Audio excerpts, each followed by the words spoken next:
రాష్ట్ర వ్యాప్తంగా మీరు ఏడని నేనేం అబద్దం చెప్పడం లేదు. జనసేన వాళ్లకు నామినేటెడ్ పోస్టులలో అన్యాయం, కాంట్రాక్ట్ వర్కుల్లో జరిగే దాంట్లో అన్యాయం, జనసేన వాళ్లకు మర్యాద ఇచ్చే విషయంలో అన్యాయం, అన్ని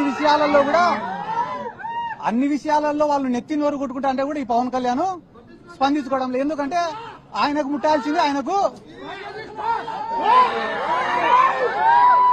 ఎందుకంటే ఆయనకు ముట్టాల్సింది ప్రతి నెల ముడతనే ఉంది కాబట్టి ఆయన ఏం స్పందించడంలే. కానీ మీకు అందరికీ అర్థమయ్యేలాగా చెప్పాలంటే ఒక విషయం చెప్తా, గుర్తుపెట్టుకోండి.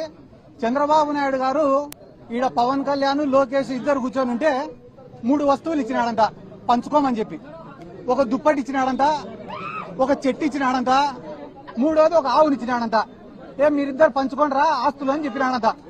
చెప్తేనే లోకేష్ చెప్పినాడంట పవన్ కళ్యాణ్కి, అన్నా నీకు పంపకాలు సరిగ్గా రావు, నేను పంచుతా, న్యాయంగా పంచుతా ఇద్దరికి అని అంట. అన్న తర్వాత మొట్టమొదట దుప్పటి తీసుకున్నారంట. దుప్పటి తీసుకుంటే నారా లోకేష్ ఏం చెప్పాడంట, అన్నా న్యాయంగా పంచుకుందామన్నా ఈ దుప్పటి, దీన్ని పొద్దునంతా నువ్వు వాడుకో, రాత్రి అయితే నేను వాడుకుంటా అని అంట. ఆ న్యాయంగా పంచినావు తమ్ముడు అని చెప్పి దుప్పటి తీసుకున్నాడు పవన్ కళ్యాణ్. తీసుకున్న తర్వాత పొద్దున ఎండకు దాన్ని కప్పుకోలేకున్నాడంట, వేడి అయిపోతేనే సాయంత్రం అయితేనే లోకేష్కి ఇచ్చినాడు. పాపం లోకేష్ తెలివైనాడు కదా, చలికి బాగా కప్పుకొని పండుకున్నాడు. అంటే దుప్పటి లోకేష్కి ఉపయోగపడింది, చంద్రబాబుకు ఉపయోగపడలే. అయిపోయిన తర్వాత పవన్ కళ్యాణ్కి ఉపయోగపడలే.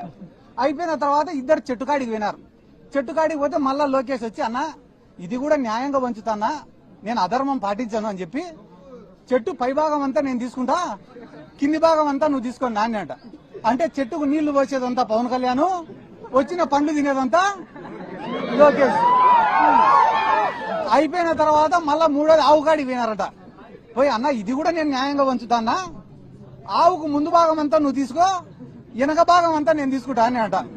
అంటే ఆవుకు రోజు నీళ్లు పోసేది, మేపేసేది అంతా పవన్ కళ్యాణ్, వచ్చే పాలు పిండుకొని తినేది లోకేష్. ఈ రోజు జన సైనికుల పరిస్థితి ఏమరా అంటే, కూలీ చేసేది ఇల్లు, వచ్చిందంతా తినేది తెలుగు తమ్ముళ్ళు. కాబట్టి తెలుగుదేశం వాళ్ళకే, జనసేన వాళ్ళకే గతి లేనప్పుడు అక్క మన పైన దాడి పైన వీళ్ళు స్పందిస్తారు అనుకోవడం మన మూర్ఖత్వం.